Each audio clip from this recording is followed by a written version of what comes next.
Welcome back to the Word for the Valley podcast, and we're picking up in part 2. And in this section, Jesus commands us to love our enemies. So what would be a loving response to someone who curses, hates, uses, and persecutes you? Well, let's follow along with Pastor Mike as he wraps up this section at chapter 5, verse 43.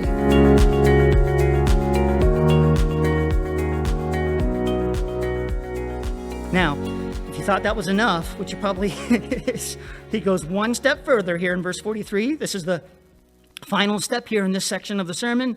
He said, "You have heard that it was said, you shall love your neighbor and hate your enemy." Now, by the way, the love your neighbor part, that's biblical. The hate your enemy part, that was extra, right? The Bible does not obligate any of us to hate your enemy, but that's how it was taught in Jesus' day. And the idea there, by and large, was if they were Jews, you loved them. If they were Gentiles, you had an obligation to hate them. Because obviously God hates Gentiles, because look at them, right? God hates Gentiles, you should hate Gentiles too. But Jesus goes and he says in verse 44, "But I say to you, love your enemies." Love your enemies. Now he's going to go through and lists about 3 things here. Bless those who curse you, do good to those who hate you, and pray for those who spitefully use you and persecute you. But let me clear up one misconception right from the start. And it's the misconception that most people, when they talk about this, fall into right away. That they begin to discuss love as a feeling, or a sentiment, an idea. Can you love your enemies? And people, I don't know if I can like them. They're really mean. They hurt me. Right? I mean, they've cursed me. They've hated me. They have persecuted me. He does not ask you to feel any particular way about them. The word love here has nothing to do with your feelings, has nothing to do with your emotions, has nothing to do with whether or not you can drum up enough sentiment about this person to recognize who they are, where they're coming from, the needs in their own life. None of that matters. None of it matters. None of it matters. Can you self-sacrificially give of yourself to bless them? Well, I don't like them. I don't care. I didn't ask. Right? If I polled probably 100 people that knew you, we'd probably get a couple people that said they didn't like you either. So get over it. What he's asking of us is, can you love them? And love looks like action. Love looks like something. If you say that you love somebody, but you don't actually do anything to bless them, then you don't love them.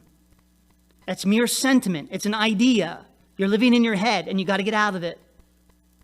Love looks like something. Love looks like action. Love looks like giving. Love looks like blessing. Love looks like benefiting. Love looks like some relational time. Love looks like something. It's an action of some sort. Or it doesn't matter. You may even hate this person kind of in your heart. Or don't even like them kind of personally, relationally. One of the beautiful things about church is God puts all of us together.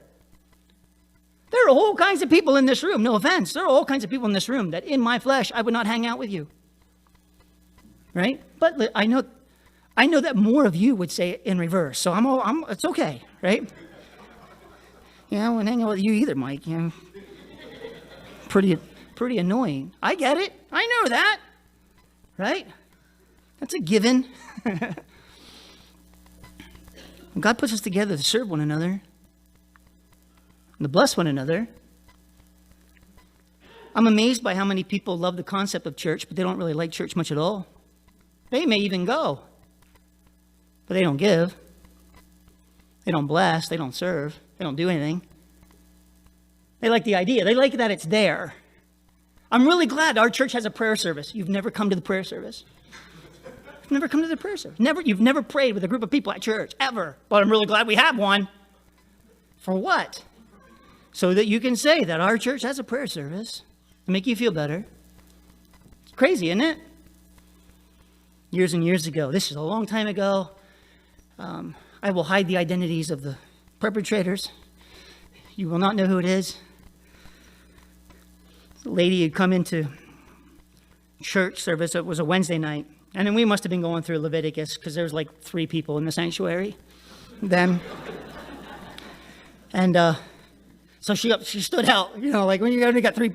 I'll go home today and not remember your faces or where you sat because there's too many people, and then once it gets to be overload, then I just forget, right? I'll have to ask somebody later, were they even here? I don't even know what's. So, but you got three. You memorized where they sat. You know what time they came in. You know how many times they dozed off. You know all of it, right? Kind of the whole thing. So she came in on a Wednesday night, and it was a surprise. I hadn't seen her in a couple months, and she had been there in the early days in the church, and I hadn't seen her for a couple months, and then I'd heard some things were going down and whatever, and she didn't reach out and couldn't seem to want to distance and kind of thing, and then she pops back in on a Wednesday night. Out of the blue, and stayed around afterward. By the way, when there's only three people, you can't get out the door back after service either. People are gonna check in on you. And so, how is it going? What's going on? And she gave me a little bit of the story of her life. And she said, then she sat down. She said, Mike, the real reason why I'm here is last night or the day before, or whatever. She said, I had a dream, and I dreamed about you. And I said, I am really sorry. Whatever happened, it's not true. It's not my fault. I'm not taking any blame or credit for any of it. I'm really sorry. And she said, Mike, in my dream, I imagined that you died. I said, obviously it was wrong. And she said, yes, I know. That's why I had to come. She said, I couldn't imagine the area here without this church. Couldn't imagine the area here without this church. That's what she said to me. And I just really needed to know that you were here. I've never seen her again, ever, since then, over 14, 15 years. What does that mean to me? Nothing. Absolutely nothing. It's words alone, and it's actually, to me, grating. That somebody would think that that means anything to me. That they're really glad that I'm here, but contribute nothing to being a part of it. Love isn't sentiment. Love is not feeling. Love is not an idea. Love is the action that blesses another. And if you don't actually bless them, then you're not actually loving them, no matter how much you feel good about them.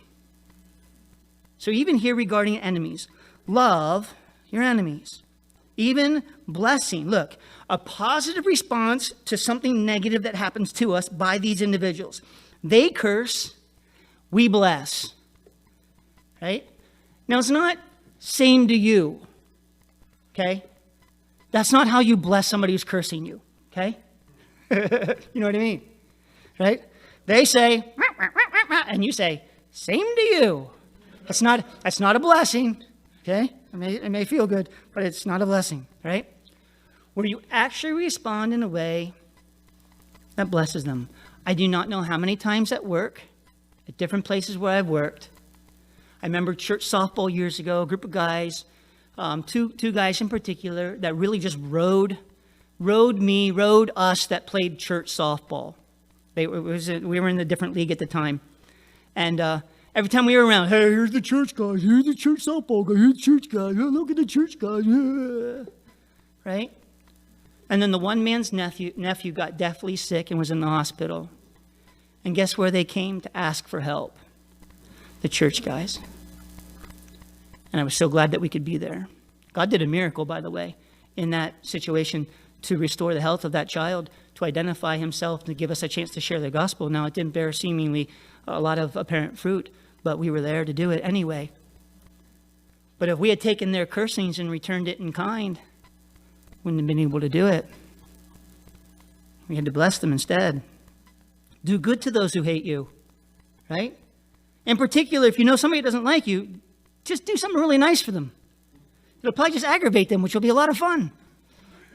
Now, don't do it for that reason. Now, we're not just, right? You know, somebody at work just doesn't like you. Take them a sandwich, a good one. You may want to buy something pre-wrapped, right? Give them a sandwich. Give them $1. Just go and do something nice for them and just see how they trip out. You'll probably end up making a really good friend, right? Because they're probably thinking all kinds of wrong things about you. Do good to those who hate you, and pray for those who spitefully use you and persecute you, even to the point of persecuting you to your faith. Now you use your faith to bless them by praying for them, right? Now the reason he says it is this, that you may be sons of your Father in heaven. For he makes his sun rise on the evil and on the good, and sends rain on the just and on the unjust. In regards to the sun, that's a blessing. In regards to the rain, that's problems, right? The sun is a blessing. The rain, those are difficulties. In all of life, everybody gets some blessings and everybody gets some cursings. Now, some lives seem to tip in one direction or another a little bit more than others, but in every life, there's a little bit of sun and there's a little bit of rain. In the same way, we can be the same type of dispensers of good no matter who we're dealing with. You don't have to figure out whether or not they're Christians first before you bless them. Just bless first and let the rest of it fall where it may. And you say, oh, I accidentally gave money to somebody. The Lord knows you won't do it again because they probably take your money and go drink it away or something. But you won't do it again. But it's better to err on the side of grace and giving than it is to be so withdrawn and stingy and to turn yourself into a person that Jesus himself is not.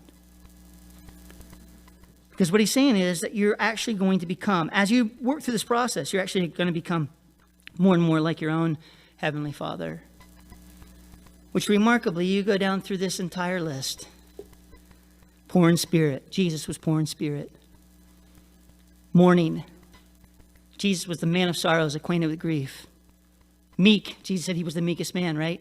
Come to me. I am gentle. It's literally meek, lowly of heart. Jesus was meek. Hungering and thirsting for righteousness. What else did Jesus want? Right? I got no other food except to do my Father's will. Hungering and thirsting for righteousness. Merciful, obviously. Jesus was merciful, pure in heart. Who's purer than Jesus? Right? Peacemakers. Persecuted, ultimately dying on a cross. Bearing the sins of everybody else in the world.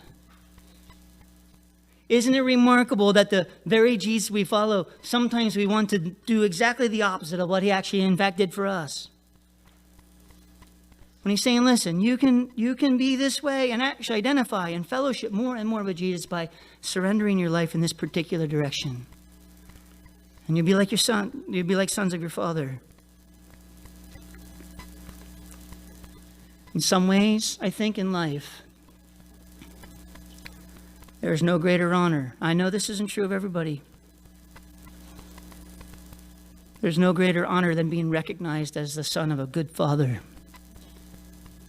Somebody comes and says, you're Denny's boy. I always love that because that means they knew my dad back when he played softball or at Wood Motors. You're Denny's boy, right? You're Denny's boy. So usually you're a goggler. Which goggler? Which one are you? Which of the 5 boys? Oh, you're Denny's boy, right? And I'm like, yeah. I'm glad to own it. I'm glad to be recognized that way. How much greater the Lord comes along and says, or somebody else comes along, you're a Christian, aren't you?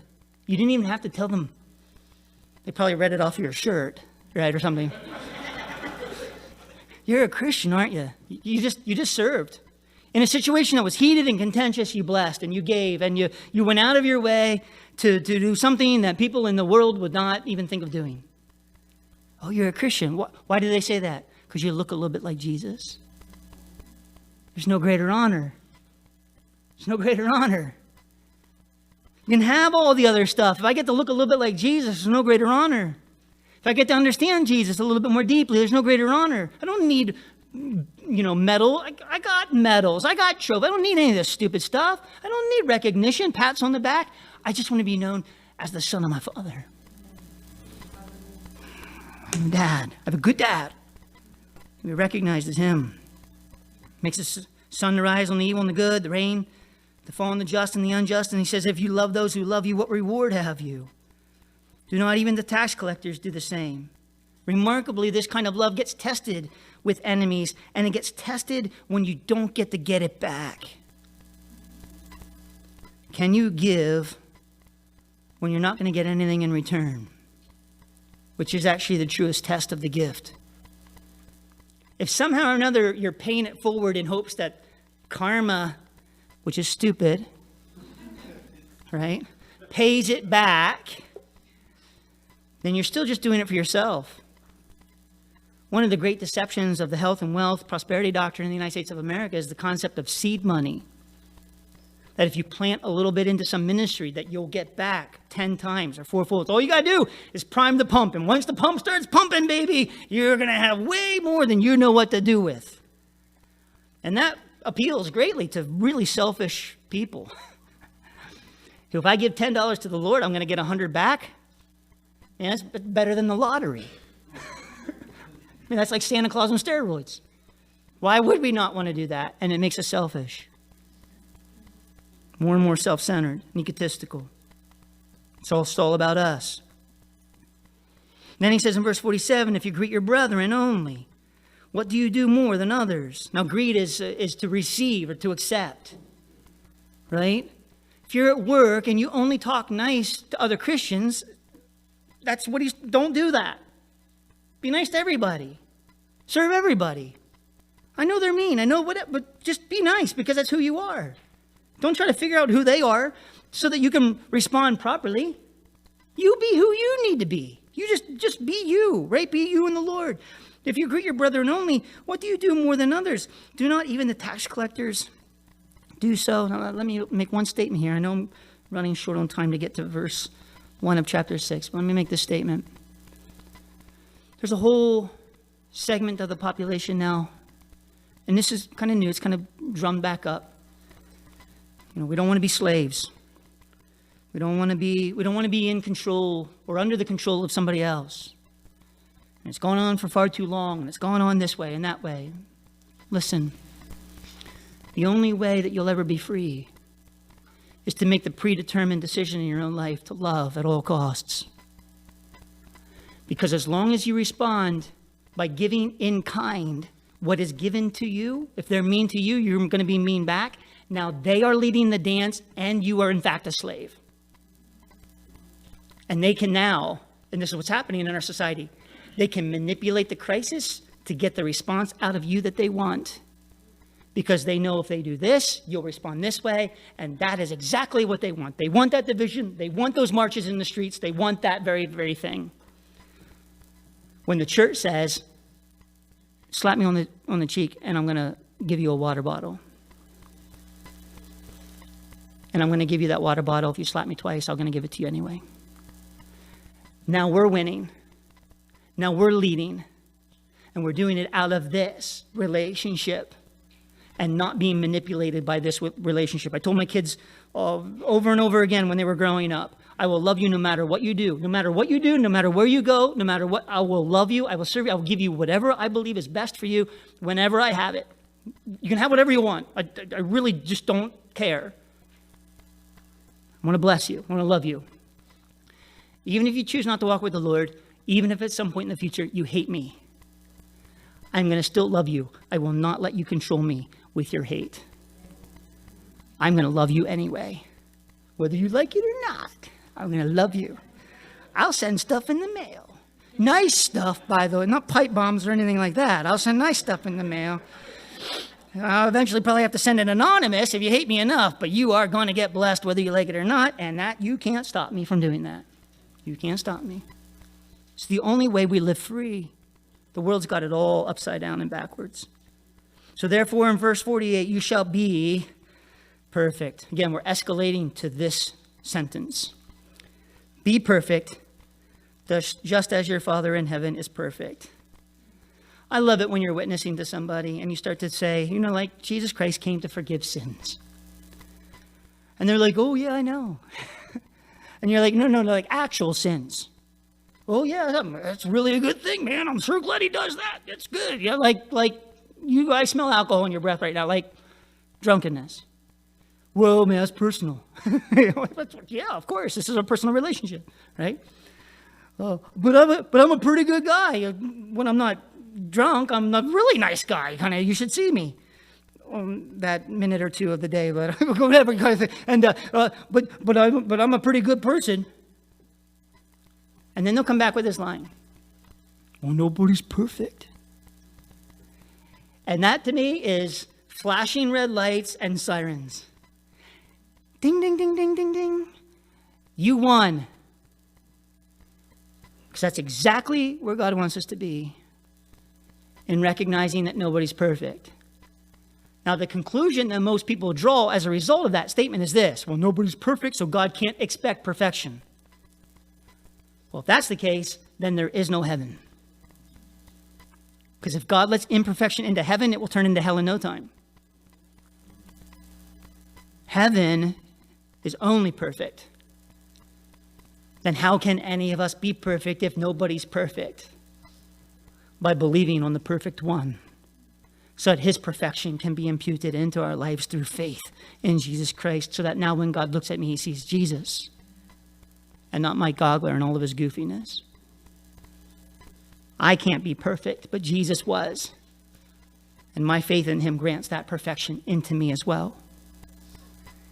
Now, last point here in verse 1 of chapter 6, and I'm going into this for a reason, and we'll actually deal with the gifts and the prayer and the fasting and all next week, Lord willing.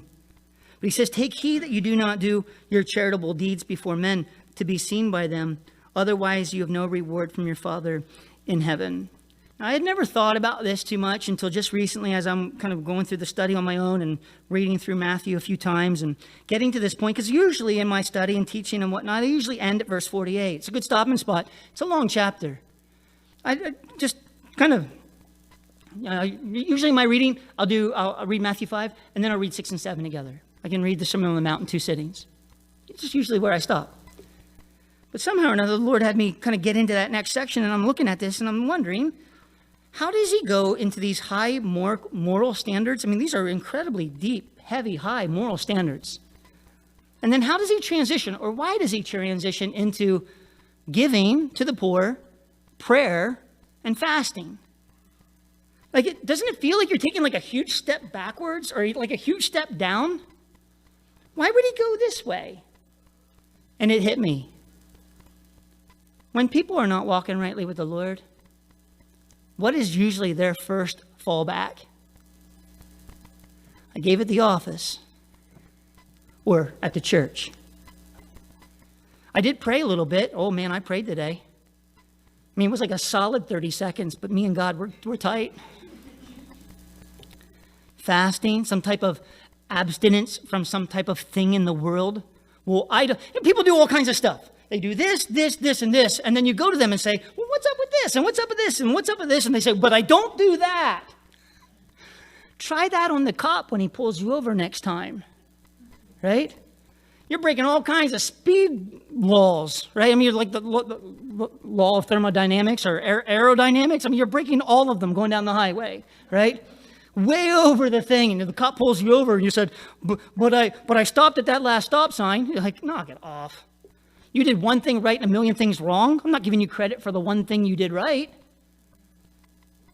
That doesn't override the million things you did wrong, but this is what people do with religious actions.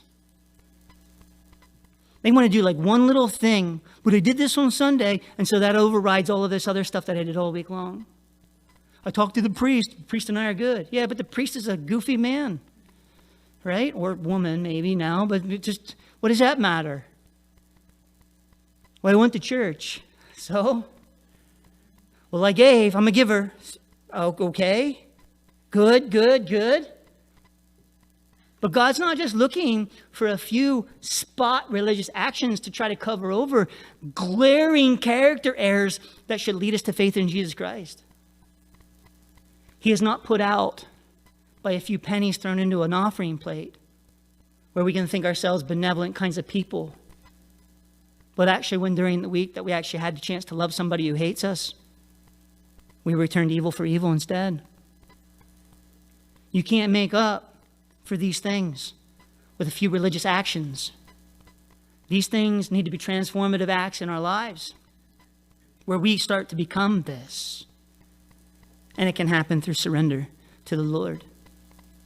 If you're here this morning and you're not a Christian, it starts by putting your faith in Jesus Christ, turning from your sin, repenting, turning from your sin, and placing your genuine belief, trust, faith in Jesus. If you confess with your mouth, believe in your heart, you too will be saved. And when you're saved, God not only, saves you from some heaven in the future. I mean, he actually comes into your life and works in your heart, borns you again by the Holy Spirit. He transforms you here and now. It's remarkable, Jesus, right? Whosoever believes in me shall not perish, but have everlasting life. One of the most famous verses in all of the Bible. Whosoever believes in me shall not perish, but what? Have presently. have everlasting life. Heaven starts on the day you're saved. And it starts in your heart by transforming you into the nature of Jesus Christ. So that when we go into heaven, we take part of heaven with us. Right? The kingdom of heaven is within you. The kingdom of heaven is in your midst by the Holy Spirit of God who comes in us when we are born again by God himself. For those of us who are Christians, we look at some of these things, and I think it should for all of us, kind of remind us of God's standard. Remind us of his call. Because we live in a world where we think we do like one good thing and like that makes us, and it's not hard, right?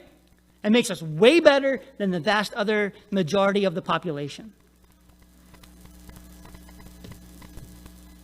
When the standard is not other humans. The standard is ultimately the Lord. And I think on a regular basis, it requires some just absolute brokenness in a Christian life to realize I might have made some progress, but I got a way long ways to go.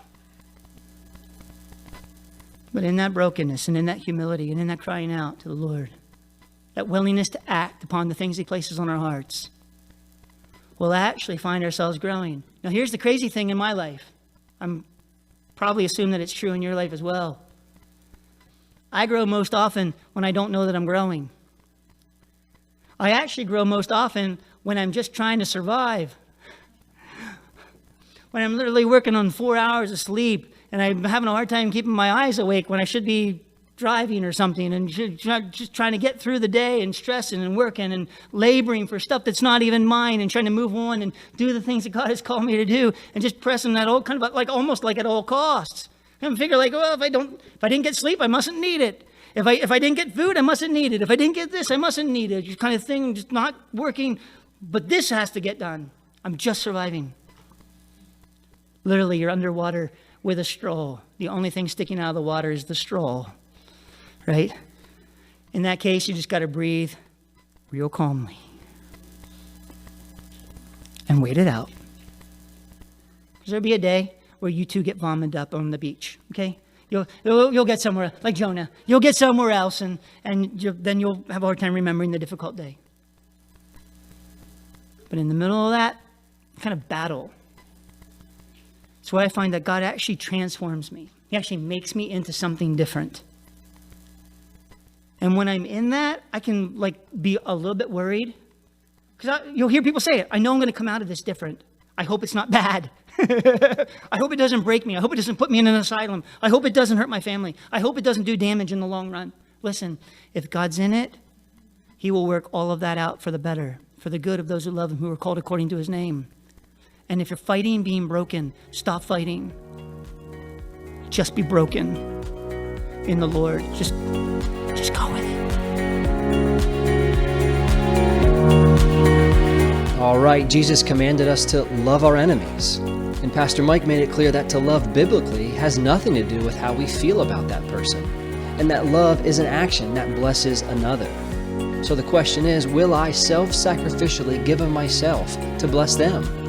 And in turn, this will make my nature resemble that of my Heavenly Father rather than my enemy. All right, that's all for now. Thanks for listening to the Word for the Valley podcast.